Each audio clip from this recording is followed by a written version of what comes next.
Check it out, people. You got your Tango 2, your Mambo, your Crossfire. Been using Agent X. Well, there is a new version available. You can download it now. And this new version is going to actually replace the old Agent X.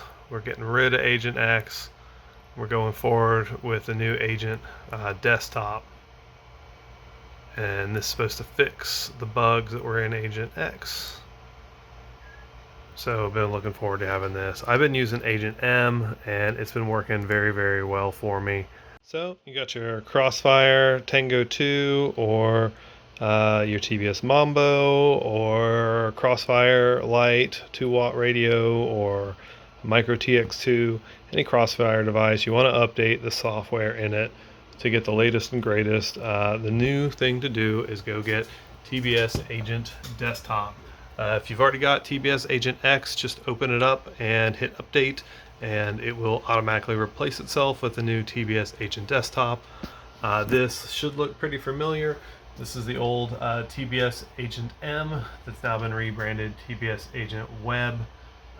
This is basically the same thing.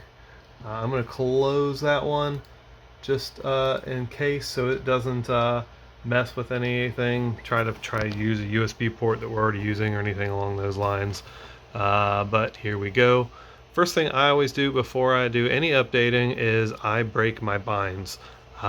If I just go ahead and do my updates and I flash both sides of the radio, most likely it's going to break the binds for me, and by doing so I will have to go in and push the bind buttons in all of my quads, and I don't want to push bind buttons ever.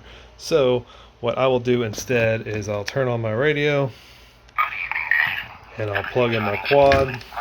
See if I can do this with one hand. It's a very green quad. If I can get it plugged in all the way. Alright, so then all I'm going to do is I'm going to go into the Crossfire menu, and I'm going to go to Agent Lite. I'm going to go to the NanoRX and General and Factory Reset. What this is going to do is it's going to reset the receiver in the quad so that this will now be ready to bind with the controller after I finish the update. So now I've got my second quad plugged in, and I'm going to do the same thing. I'm going to go into Agent Lite, and I'm going to go to NanoRX, and I'm going to go to General and Factory Reset and just break the bind, because I hate pushing those damn buttons. And then we'll be ready for plugging into the USB for Agent. Be right back. So plug in the USB.